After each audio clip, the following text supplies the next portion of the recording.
हे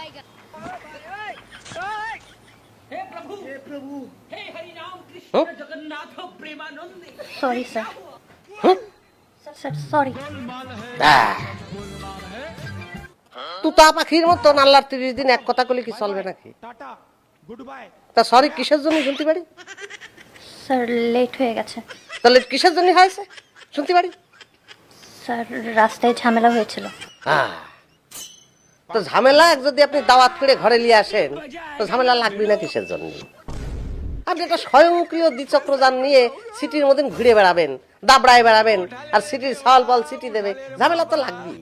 sorry sir. না, আপনি লাল বাতি জ্বালায় দেন, এই ব্যবসা প্রতিষ্ঠানে ব্যবসা ডুবোয় দেন, আমার কিছু যায় আসে না।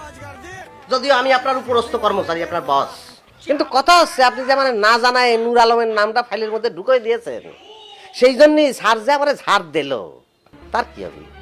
ঝাড় তো কম করে দিছে। আমার এই দাড়িটুকু আর আমার এই ভুড়ির জন্য আমি বাইচে গেছি, নাহলে ধরে আমাকে বাটা আমার একটা ফোন করতে। ও আপনি ফোন করবেন কি? আপনি তো ফোন করতেও পারেন না, ফোন ধরতেও পারেন না, আপনি ফোন ধরবেন কি? আপনার হাত দুটো তো স্কুটারের হ্যান্ডেল ধরে থাকে, আপনি তো ভাসতে থাকেন রাস্তার মধ্যে। এনে সাল পাল্লা যেভাবে কাজ করতেছে তার চেয়ে অনেক সিনসিয়ারলি আপনার কাজ করা উচিত। কারণ কি জানেন, কিছুদিন পরে এসেই তো বলবেন যে স্যার আমার বিয়ে ঠিক হয়ে গেছে। তা বিয়ে করলেন, হানিমুন টানিমুন সবকিছু মিলে 1 মাস ছুটি দিতে হলো, তারপর ফিরে আসলেন 6 মাস জাতি না জাতি বলবেন যে স্যার মিষ্টি খান, মেটার্নিটি লিভ দিতে হবে আমার। তো তখন কি করবো আমি? তো সেই কাজটা পুষিয়ে দিতে হবে না? আল্লাহ 30টা দিন এক ফেদা পেশাল পাতি হবে, আমার ভালো লাগে না। কি পেশাল বলেছি বলেন দিদি?